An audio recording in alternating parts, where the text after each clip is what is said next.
same as last meeting. Di talaga umaabot ng 100 ang attendees ng section St. Barbara at St. Maurice, no?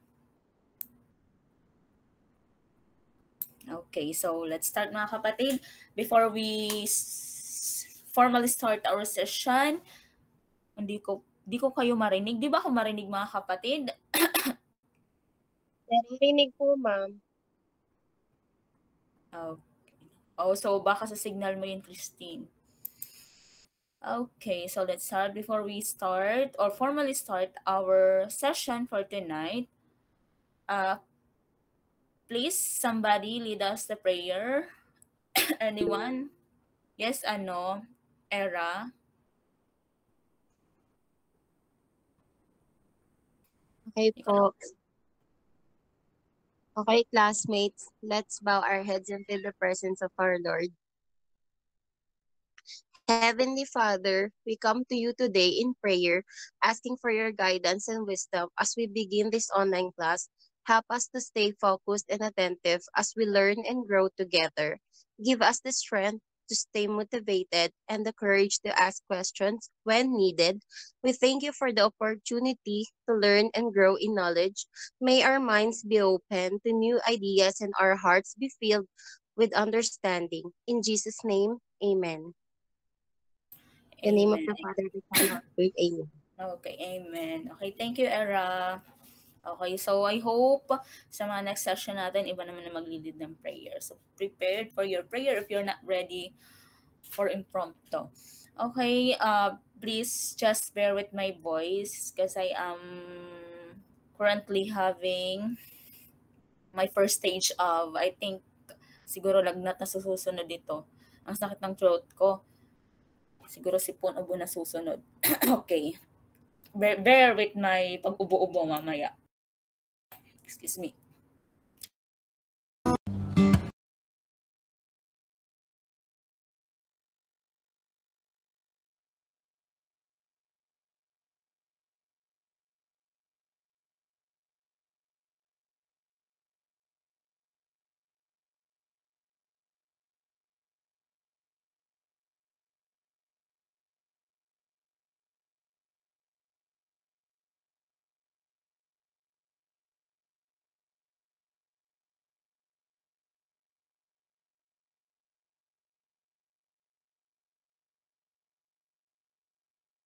Naka-off. Naka-mute pala ako. Kanina pa ako nagsasalita. Okay. So for the first topic for this session, so these are the objectives. Determine the four subsystems of the Earth. Describe the characteristics of each subsystem. Trace the flow of matter and energy in the Earth's subsystem and express one's internalized rule as steward of the four subsystems concerning the flow of matter and energy. Okay, so why I say first topic kasi I prepared two topics nga for this session dahil nga hinahabol ko ang topic na to na ma-include sa ating first quarter examination. Okay, so kung may time pa tayo, so sana ma-cover up pa natin yun.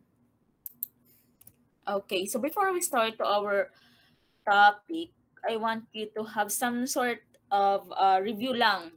You're just going to read this statement below. Ang gagawin dyan, i-list down nyo, i-categorize nyo sa mga elements na to kung saan nabibilang or hanapin nyo yung mga terms na dyan na sa tingin nyo related to these four elements. Ilalagay nyo. So kahit anong paper lang. Then mamaya you can just type your answer in the chat box. Okay, so basahin niyo yung statement na yan, yung imagine of to the earth. Imagine walking along a rocky coast, a storm blows in from the sea, the wind whips the ocean into white cups. So basahin niyo yung buo na yan, buong statement na yan, din hanapin niyo yung mga related terms na din ilagay niyo sa mga elements na to, sa apat na elements na to. I-categorize niyo for this. Choppy ba ako mga kapatid? Excuse me. Hindi, ma'am. Hindi po, ma'am. Sa signal baka yung net lang po mahina. Net. Ayun. So, naintindihan ba ang gagawin? So, you can start na by 2 minutes lang, ha? No need to screenshot. 2 minutes, sagutan din natin agad ito. Is going to find those terms that are related to these 4 elements. Ilalagay nyo dyan. Excuse me.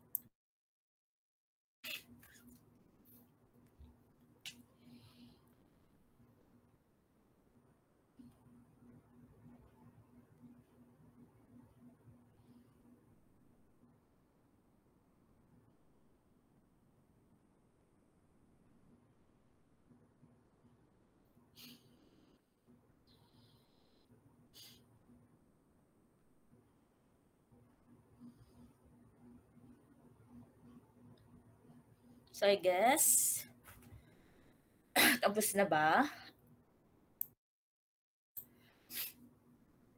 Okay, tapos na. Okay, sige. So what are those terms na nahanap nyo that belongs to the air?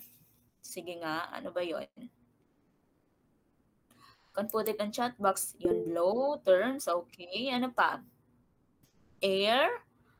Ano pa? Ano ba yung mga, hindi lagay nyo lang sa chat box mga kapatid. Blows, breeze, wind, okay. Storm, wind, spray, okay. Wind, blowing, ano pa ba? Wind ulit, storm ulit, storm, ocean. Yung mga, sa air muna tayo air. Smoke, ayan, smoke. Wind blowing, ayan. Blowing, ano pa ba? Spray. Okay. Okay, so I guess ilagay naman lahat. Okay, how about sa water? Ano naman yung mga terms dyan that are related to the water? Ayun, nakalimutan nyo sa air, carbon dioxide. Ayun, sa water, river, sea, rain, ocean. Sea, rain, go away. Okay. Ocean, shore, rain, waves. What else? Hydrogen, it belongs to air. Waves. Okay. Siguro okay na, nahanap na din lahat. No? How about the land? O yan, water, vapor, it belongs to air. Kanina. Land, how about the land? Ano ba yung mga terms? Rocky, rock, shore, rocky coast. Excuse me sa mga kapatid, ang sakit talaga ng throat ko. Ang kate. Okay. Coast, shore, sand, okay. Hill, earth, car, soil, okay. How about with life? May buhay, yung mga living things. Ano naman na belong to this? Anong term naman nabanggit dyan? Trees, ayan. Plants, trees. Plant ulit, trees, tree ulit. Okay, ano pa ba mga may buhay na nabanggit dyan? Dog, ayan. May animal ba dyan na nabanggit? Bacteria, okay. At may mga nabanggit ba ditong bacteria, amphibians? Ba't umabot na tayo doon? Okay, mga kapatid. So, lahat naman nahanap, no?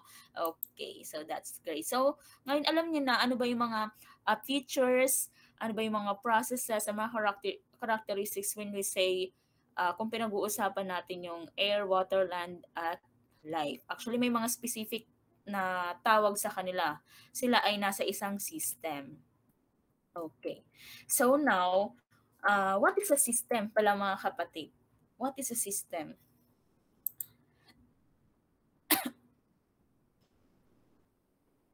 When we say a system, ano ba yung system?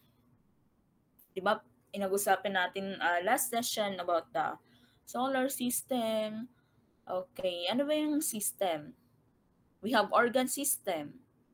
Pag sinabi nating organ system, ano ba yon? They are diba, group that interacting or working together, diba, to make a function. Process how things function. Oh, tama. Yes, system is a form of process to make function. So, system, parang it's a group of interacting or interrelated elements that acts together to set a rules or a function. Okay. So sa Earth, we also have an Earth system. Okay. So it is commonly referred as the spheres, which are divided into four: the geosphere, the hydrosphere, atmosphere, and the biosphere. So yun yung apat na system natin, no? So yung kanina yung pinakita ko sa inyo na pina-identify o pinakategorize ko sa apat na elements, yung air, water, land, and biolife. So ito lang yon. So pag sinabi nating geosphere, we're talking about the geosphere. Other term pala nito is lithosphere. So when you say geosphere, solid earth. When you say hydrosphere, water, all water. When you say atmosphere, we are talking about the air, the gases. Yes, pwede kayo mag-screenshot mga kapatid and post it on your GC. The biosphere, life, all living things, all living organisms. Oh, yeah.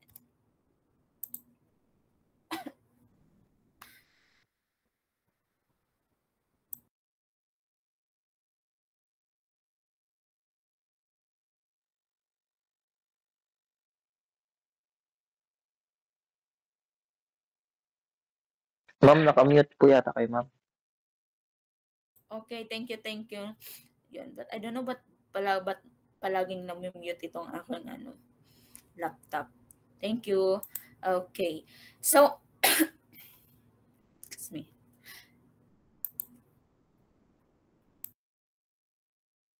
Okay, so tsaga-tsaga muna mga kapatid ha. Hindi talaga okay ang aking throat. Okay.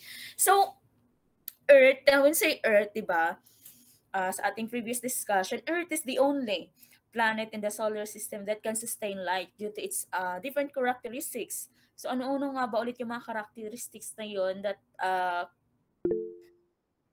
we can say that Earth is the only planet that can harbor life. Sige nga, Era, you're raising your hand. Ano ba yung mga...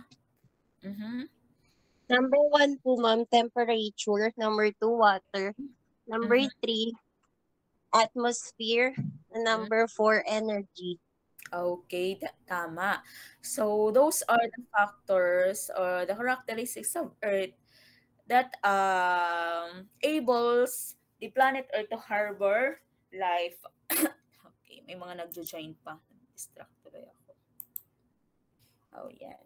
So, di ba sabi mo water. So presence of water allowed first, di ba? Ano ba yung process ng mga living organisms, or example natin ay plants. So ano ba yung tinatawag na process na yon in order for them to live or to take food from the sunlight, mga kapatid? Ano bang tawag natin doon?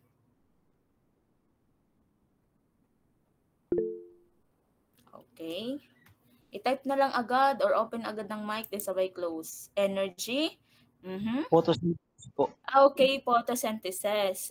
Diba? With the presence of water, it allowed first photosynthetic organisms to thrive. So, of course, ang sun, yun provides ng heat from radiations needed by plants to carry on with the photosynthesis. So, yung mga component naman ng atmosphere consists of different types of gases that will also help us to support life on the planet Earth. So, okay, let's talk about the first subsystem, the atmosphere. So, when you say atmosphere, saan ba matatagpuan ang atmosphere?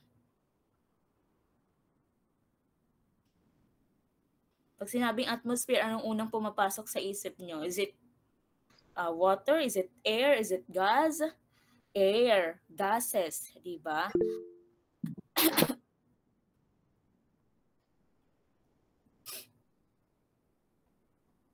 Okay. So when we say atmosphere, excuse me, composed of a mixture of different gases that surrounds the planet Earth. So when we say atmosphere, air, or gases, composed ng mga mixtures ng iba't ibang gases that surrounds the planet Earth. So what are those gases? So we have the nitrogen, oxygen, argon, carbon dioxide, and water vapor, and other form of gases. So, matanong ko lang mga kapatid. So, ano kaya ang pinaka tawag nito, abundant na gases ang present sa ating atmosphere? Is it oxygen or carbon dioxide or ibang gases? Yes, Merich? Anong gas ang pinaka malaking amount matatagpuan sa atmosphere or na nasa ating atmosphere? O, salita na agad. Ayan. Hydrogen, carbon dioxide. Nitrogen, ma'am. Okay, sinasabi nun na nitrogen. Ako po, ma'am. Ibanez, ma'am. Okay, very good. So, it's nitrogen. So, you know what? So, nitrogen, di ba? Parang minsanan lang natin marinig ang nitrogen. Mostly narinig natin when we are talking about gases, oxygen, carbon dioxide. But, nitrogen, siya yung pinakamalaking gas na bumubuo sa ating atmosphere. In fact, it has 78% of nitrogen ng present sa ating atmosphere. At pumapangalawa lang dyan ang oxygen na may 21%, I think. Then the rest, na mga present na yun, pinaghahati-hatian na yun ng other gases like carbon dioxide, argon, ano pa ba? Methane, water vapor, yan. So ano ba yung mga function ng mga gases na to? Of course, these gases serves as a protection on materials from the outer space that might hit in the planet. Ano ba yung mga materials na yun? It could be the ultraviolet rays na ini-emit ng ating sun. Okay, so are you familiar with the layers of the atmosphere? So elementary pa lang, nababanggit na to, layers of the atmosphere. So sige nga, balikan natin. So from the first layer, okay, we have the, Exosphere. First layer, mula sa ground, ano yan? Troposphere. Okay, Troposphere. This is the troposphere. So, sa layer na to, this is the lowest part. Nakikita nyo nga, lowest part of the atmosphere that the part that we live in, kung saan tayo nakatira. It contain most of the weather, dyan nagaganap yung mga weather system, clouds, rain, snow. Ayan. So, sa part ng troposphere. Ayan, meron pala tayo dito. So, air closest to the Earth, where we live, where weather is formed, airplanes fly at the top of it. So, it has 10 miles or 16 kilometers above the surface of the Earth. The next one is the stratosphere. Ano na yung stratosphere na yan? So, stratosphere, it extends upward from the, actually may mga may mga system or sub-layer pa. Troposphere, kasunod dyan ay tropopause. Itong layer na to, stratosphere, ang stratopause, mesosphere, mesopause, may mga sub-layer pa yan. But pag-usapan lang natin yung pinaka-primary layer. Okay, yung stratosphere naman, excuse me, yung stratosphere mga kapatid, so dyan na makikita mo ang ozone layer.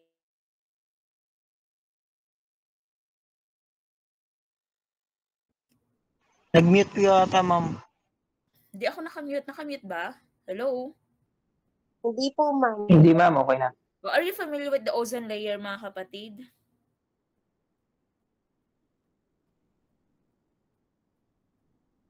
Yes, of course. So, sige nga. Ano ba yung function? Ano ba yung ginagawa ng ozone layer?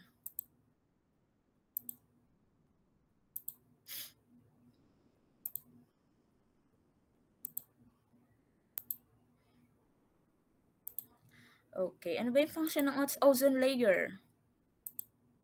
Siya po yung nagpo-protect, ma'am, sa atin sa Earth. Okay, tama. So, ozone layer, so makikita siya sa stratosphere. I think this between, sabi dyan, 30 miles or 48 kilometer above the surface of the Earth, or mga 15 kilometer yan 13 kilometer above the Earth. So, ang main function ng ating ozone layer is to shield or protect us and other living things from the Earth from the sun's harmful ultraviolet radiation. So, are you familiar with the word ozone layer depletion? Tama ba? Depletion ba yun?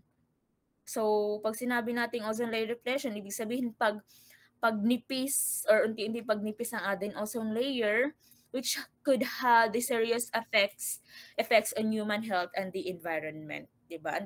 Sa mga pagbabago na ng ating climate. Okay, so yun naman yung role ng ating stratosphere. So sa layer ng stratosphere naman, when we are talking about the temperature here, there is an increase of temperature. When we say increase of temperature, is it cold or is it hot?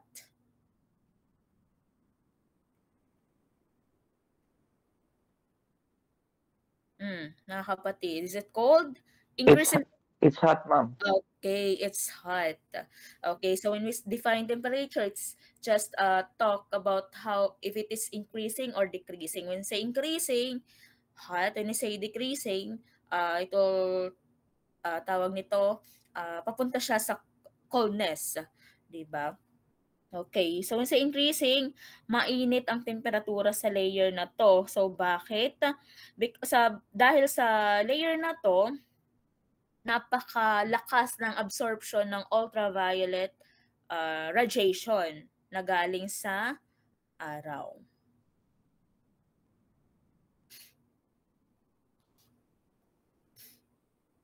Next one is sunod is the mesosphere.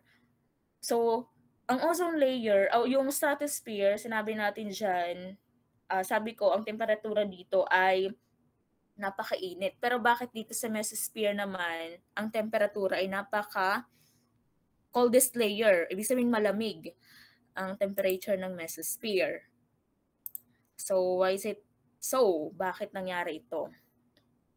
Okay, so actually, kaya malamig ang temperatura sa mesosphere, ito ay dahil mas makapal ang layer ng atmosphere dito at mas kakaunti ang mga gases or mga gas molecules to absorb this radiation or heat from the sun.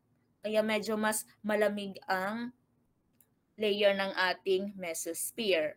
So, it has 50 miles to 80 kilometer above the surface of the Earth. So, sabi din dyan, sa layer na to, it is called this layer. Meteorites break apart here. So, are you familiar with the meteorites?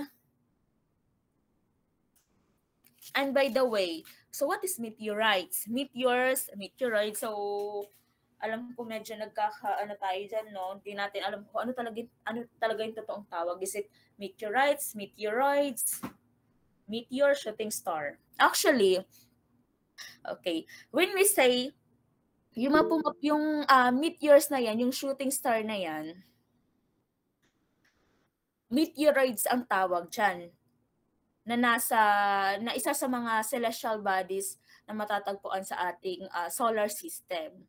Okay, napakalaking bato yan. Imagine yun na lang. Halos kasing laki ng buwan, gano'n. No? Meteoroids ang tawag dyan. So, kapag ang meteoroids ay pumasok sa Earth atmosphere, or that of kahit sa ibang planet like Mars, di ba? So, dahil sa kanyang high speed, napakabilisan yung andar papasok sa planet Earth. So, nababurn up yan. Saan nababurn up? Saan nabe-break apart? Sa mesosphere. So, bakit sa mesosphere? Di ba sabi ko nga, dahil napakapal ng temperatura dito, o ng temperatura ng atmosphere, nagkakaroon siya ng parang nahirapan, parang bumabagal ang kanyang takbo. Parang nagkakaroon siya ng friction. So, dahil sa pressure na yan, yun yung umiinit lalo yung meteoroid sa inyo, kaya siya nagbe-break apart. Then dahil sa friction naman, kaya nakikita natin yung shooting star na yun, yung mga kalat-kalat na yun na galing doon sa isang buong meteoroid, sino yung shooting star na tinatawag or meteors na nakikita natin, na visible sa atin. Okay. So ulit ha, pag ang meteoroids pumasok sa Earth atmosphere at na-break apart ito, tinatawag siyang meteors. Okay? Meteors. Anong people also ask?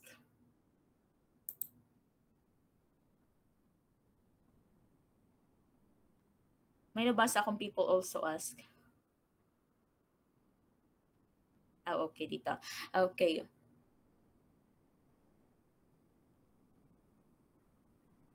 A meteorite is talaga naman na-copy pa lahat, no? Huwag naman ipahalatang kinuha natin sa Google, mga kapatid. Kinapi pa lahat, no? Dahan-dahan tayo sa pag-copy. Okay, nababasa ko tuloy lahat. Okay, mga kapatid. So, okay lang yan. So, at least you are very attentive. Ibig sabihin doon sa mga sagot ko, talagang nakikinig kayo. Actually, I appreciate that. Kahit saan mong kunin yan, sa AI, sa Google, it's okay. I really appreciate that. Pero, I mean, na-appreciate ko dahil talagang nakikinig kayo, no, sa mga tanong ko. Okay, so let's go back to meteors. Okay, so ang meteor or ang meteoroids, pag once pumasok sa Earth atmosphere, ang tawag na sa kanya, or pag ma-break up siya sa atmosphere, ang tawag na sa kanya meteors, or tinatawag nating shooting star. Shooting stars, no? Once ang meteoroids na to ay nagland sa ground, sa surface, sa planet Earth, tinatawag na siyang meteorite. Okay, yung pagkakaiba-iba nila, meteorite, meteoroids, shooting star. So is it, ang tawag sa kanya sa malaking bato na yan, meteoroid. So once pumasok sa Earth atmosphere at maghiwa-hiwalay, ang tawag sa kanya shooting star or meteors. And then, pag once mag-land ito sa ating Earth's surface, tinatawag na siyang meteorite. Okay, so naintindihan ba? Okay, so let's move on to the fourth layer from the Earth's surface. Excuse me. Yung tinatawag nating thermosphere. Ano naman itong thermosphere? 5 times deep as all of the layers combined. So, napakainit sa part na to, sa region na to. It has, tingnan mo naman ang kapal, 300 miles away, 300 miles to 480 kilometer above the surface of the Earth. So, medyo malayo na siya, no? Okay. So, sabi ko nga, ang part na to ay napakainit. The temperature here is increasing,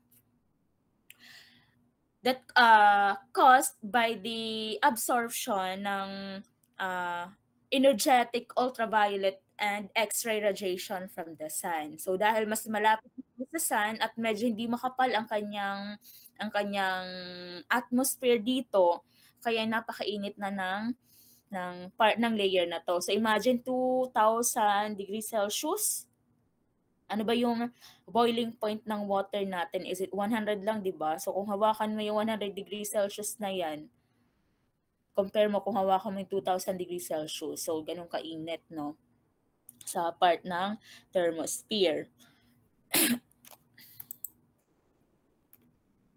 So kung mapapansin nyo, sa may thermosphere, nakakaabot ba dyan yung mga ating artificial satellite na mga ginawa ng ating mga scientists like NASA, 'di ba? Okay. So how about the troposphere? So sa region naman na ito, parang kung sa exosphere pala, kung sa thermosphere 300 miles away, so sa exosphere naman umaabot na to ng from the ground, from the Earth's surface, umaabot na to ng 500 kilometer, beyond 300 miles above the surface of the Earth. So, ano na may makikita rito? Satellite circle in the Earth fades into space. So, actually, sa part na to, dito na mostly makikita yung mga natural satellites natin like moon. Or yung mga tawag nito, yung mga nasirang satellites, dito na siya napupunta sa part ng layer na to, sa exosphere. Ito na yung pinaka-outermost layer ng ating atmosphere. So, sa part na to, napaka rami na ng mga gases ng hydrogen atoms, o oxygen. At syempre, expected the temperature here is also increasing. Napakainit.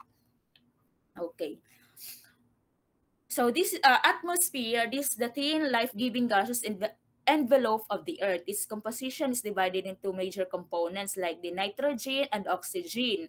So variable components, water vapor, and aerosols.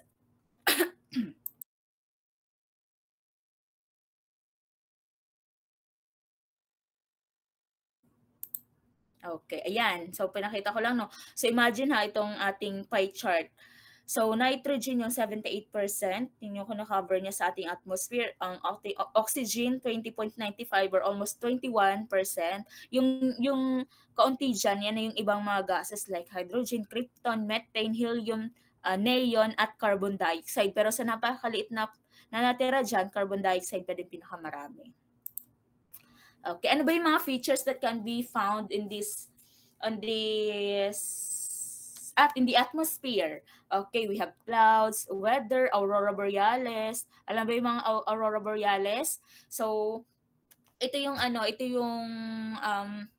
weather or phenomenon na makikita lang sa mga northern hemisphere, Norway, mga ganun. Okay, so Sa Iceland, ma'am. ha? Sa Iceland po. Oh, yan, sa Iceland, yung mga sa mga North Pole part ng mga bansa. Okay, dust, air pollution, ayan, nakita yan sa ating atmosphere. And we also have here the biosphere. When you say biosphere, bio means life. Okay, so it composed the large ecosystem. So zone that life inhabits, very thin layer of the earth surface. So, ang biosphere tinatawag siyang zone of life. Bakit? Because it contains the entire Earth's living things. Lahat na may buhay sa Earth ay dito makikita sa biosphere. Includes all life forms, even organic matter, kahit yung mga hindi pa nade-decompose. Diyan nakikita sa biosphere. So, it also, sa zone din na ito, nakikita yung interaction between the different subsystem, which is napaka-dynamic. Ano ba yung mga process na makikita sa biosphere? Okay.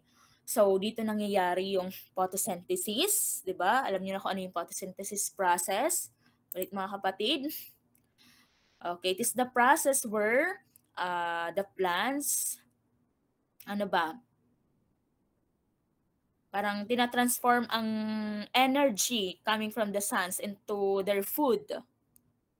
Which, ang nagiging result nun, naglalabas siya ng oxygen na kailangan din ng other living organisms like human and animals. Okay.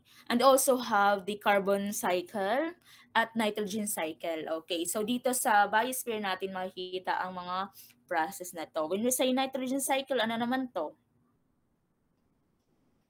So ito naman yung mga from the word itself, nitrogen at yung mga compounds that are interconverted in the environment and in living organisms.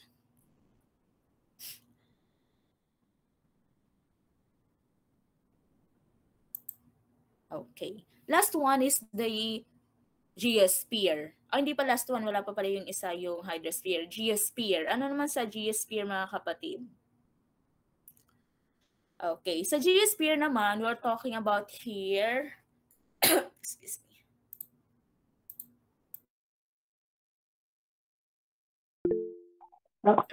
Yes, the Earth surface. Okay. So, kagaya nakikita nyo dyan, so ano yung nakikita nyong GIF dyan? Ang nakikita nyo dyan, parang inilalarawan lang dyan yung convection current na tinatawag kung bakit nagmo-moves yung mga plate. which is we're going to tackle it later. Ayun, rocks and metals, rocks and minerals. Okay, baka rocks and minerals yan. Okay, so when we say geosphere, it always refers to the solid earth. So geo means ground, makes up the solid portion of the earth, structure, and land. So geosphere includes the rocks and minerals, ayun, rocks and minerals on earth, di ba? From the molten rock, heavy metals in deep interior of the planet Earth, yung mga magma, ayan, kasama pa yan sa ating parts ng geosphere. And also yung mga sand, beaches, yung mga nasa pinakaibabaw ng mountains, kasama yan sa part ng ating geosphere. And of course, kasama din dyan yung mga abiotic or non-living parts ng planet Earth. So it all includes in the geosphere. Okay. So, kung sa atmosphere, meron tayong layer of the atmosphere. Sa geosphere, we kasama dito yung layer of the Earth. Diba? Are you familiar with crust, mantle, and core? Those are the three main layers of the Earth. Earth composition. Okay, when we say crust, ano ba yung crust? Saan ba siya makikita? Ito yung the outermost layer, di ba? Outermost layer, earth layer, outermost layer of the earth. Ano ba yung makikita dyan? So, makikita dyan yung mga oceanic crust, continental crust. When you say oceanic crust, ito yung crust kung saan nakikita yung katubigan. When you say continental crust, ito naman, dito naman makikita yung mga large land masses, yung mga mountains, ayan. When we say mantle naman, ano naman yung mantle? Ito naman yung pinaka-longest part of the earth, di ba? Nasa gitna. Ito naman yung pinaka-makapal na part ng layers ng earth. So, binubuo ito ng mga molten rocks na tinatawag nating magma. And how about the core?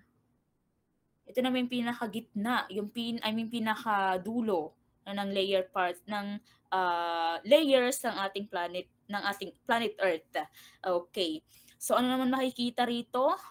So sa part na to, napakataas na ng pressure dito. So most likely mga nakikita dito ay yung iron and nickel. So imagine niyo na lang kung gaano kalakas ang pressure ng core.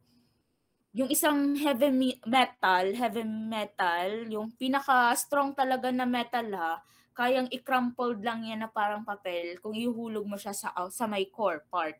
So, ganun kataas or ganun kalakas ang pressure sa part na to.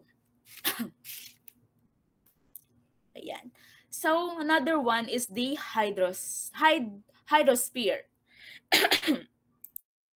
Hydrosphere. So, ano naman makikita sa hydrosphere? When we say hydro, it means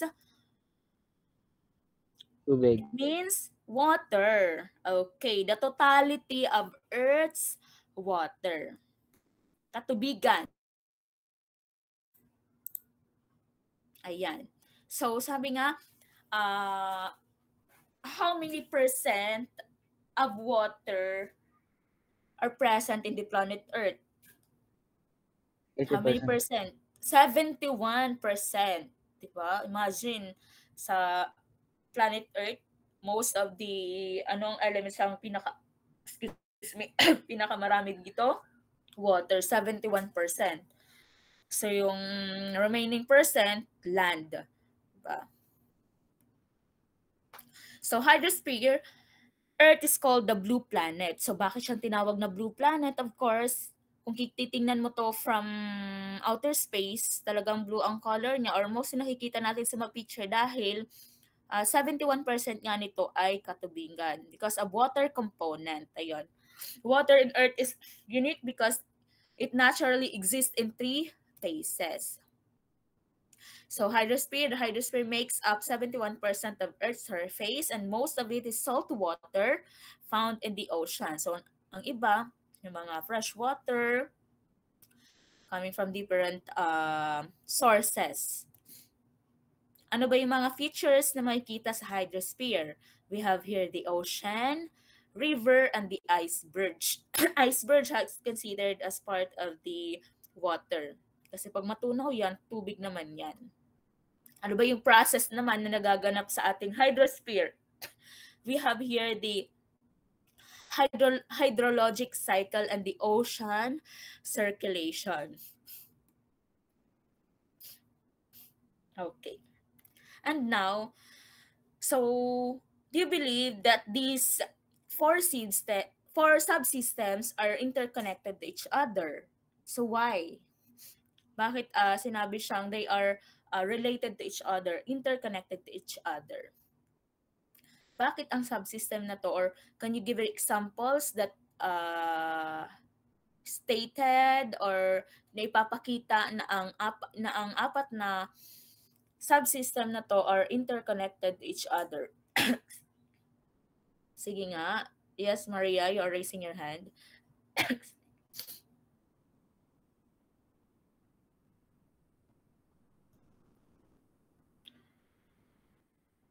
Dahil nasa isang planeta lang sila. Yes, nasa isang planeta. But let's go into a specific example on how these subsystems are interconnected or bakit yung apat na subsystems na to ay nagtutulungan sa isa't isa. Paano?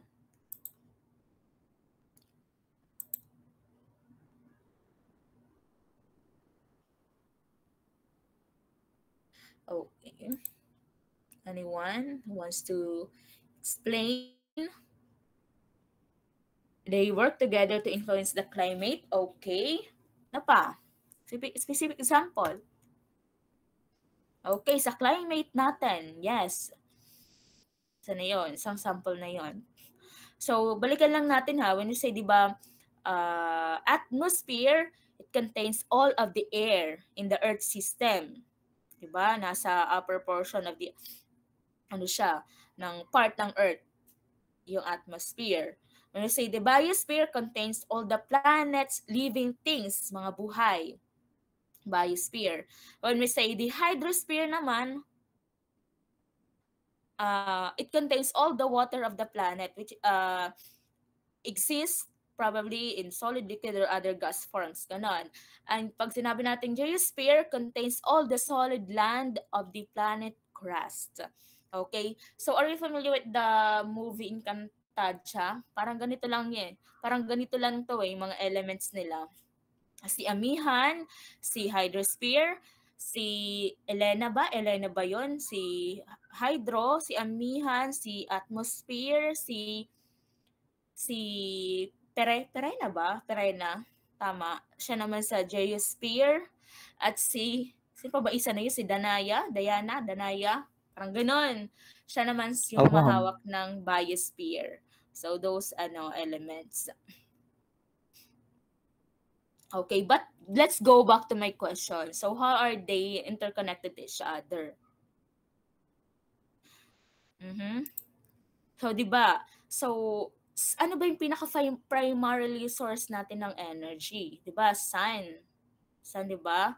It is the driver of many Earth system processes.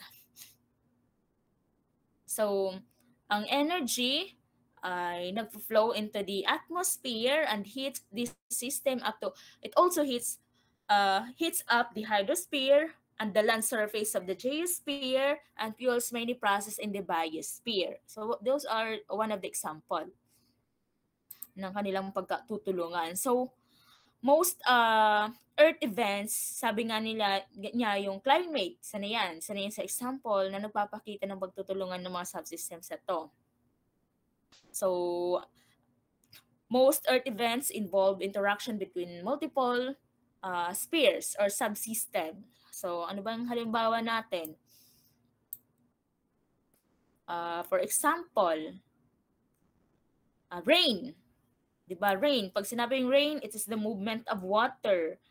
Or when we say movement of water, papasok dyan ang hydrosphere. So, from the atmosphere up to the geosphere, where it collects in lakes, river, or streams. Diba? So, saan makikita itong streams, rivers, lakes sa geosphere na part. Okay. So, when we all know that water is an important resources for the inhabitants of the biosphere. Okay. So, yun yung isa sa nagpapakita kung bakit napakahalagang nagtutulungan ang mga apat na subsystem na to ng planet Earth. Okay. Energy flows through atmosphere and hydrosphere mostly by convection. Okay.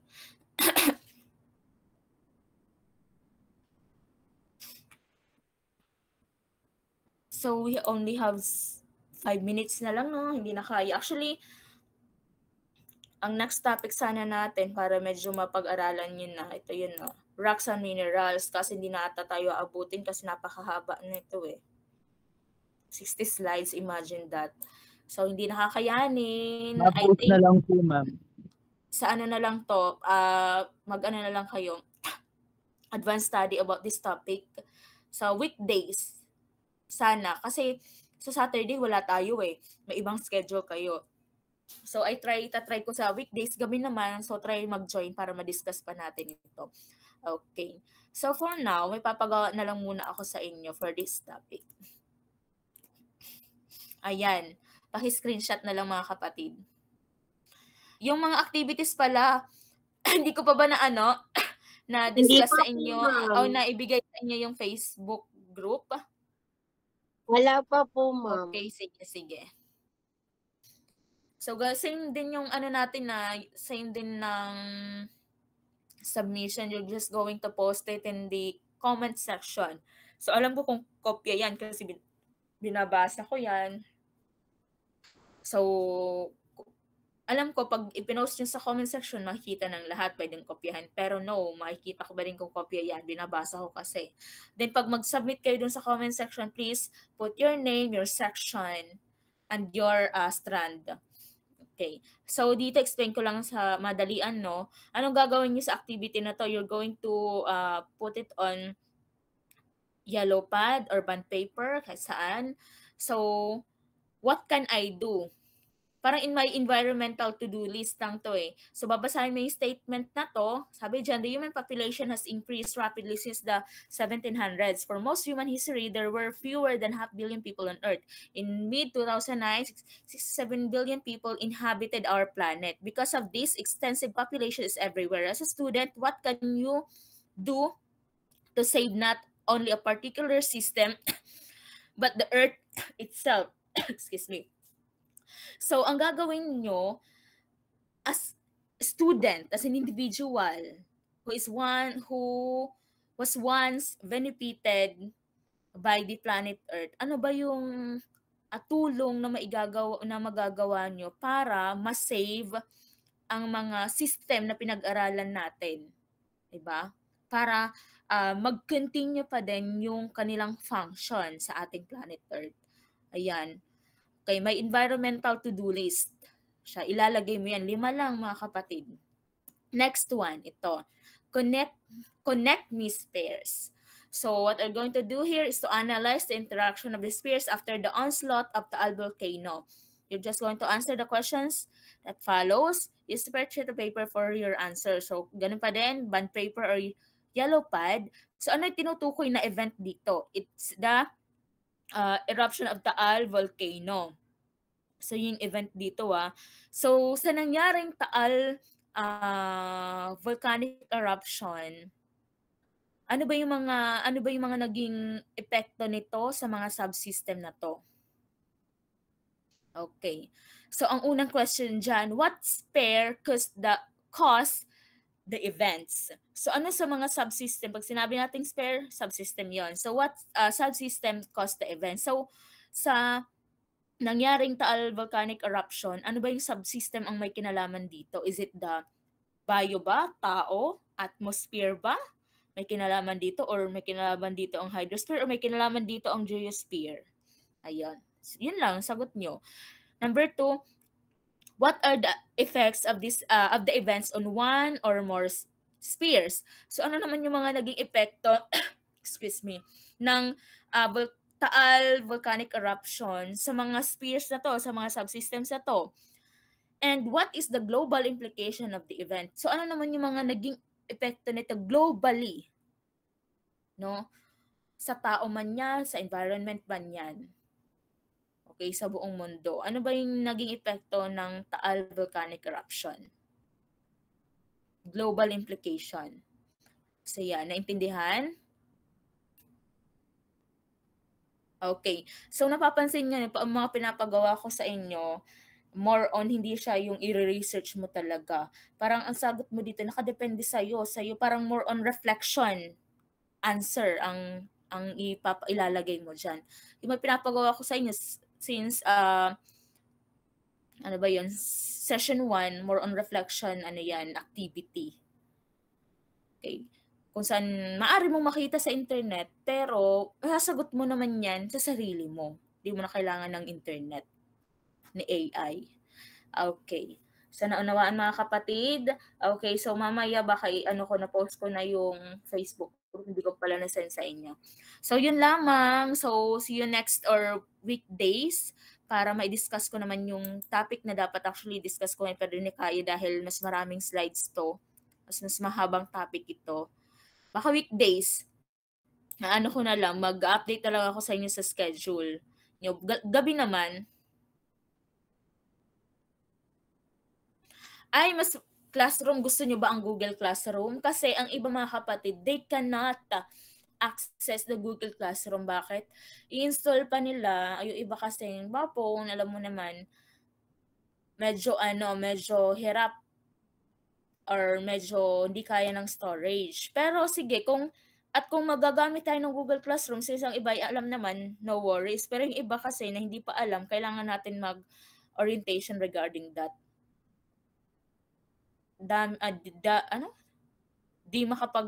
Di ko maintindihan yung comment. Pwede po bang i-post yung mga slides sa group? Yes, pwede. Pwede siya. Pero wag masyado kapatid kasi matatabunan yung mga announcement ng Sa nyo na lang, di ba meron naman kayong mga personal GC? Doon nyo na lang i-post, wag nyo na doon sa GC ng kung kasama yung mga teachers kasi matatabunan yung mga announcement nila. Yes, ma'am. Pero I mean po yung like kayo po, kasi some teacher po po sila ng after nila i-discuss, sinesend po nila sa amin yung discussion nila. Yung slides. I mean, not your screenshots. Yes po. Buong slides. Oh, yes. Pwede naman. Actually, ang plano ko dito ay ipopost ko siya doon sa Facebook group. Pwede rin po, ma'am. Para po sana yung mga wala po. Okay. So, lahat ng slides natin from first session at yung mga activity, ipopost ko na doon sa Facebook group. Tapos doon nyo na lang kunin. Okay. Sige, ma'am. Thank you po. Okay. Good night, everyone. Thank you po. Good night, ma'am.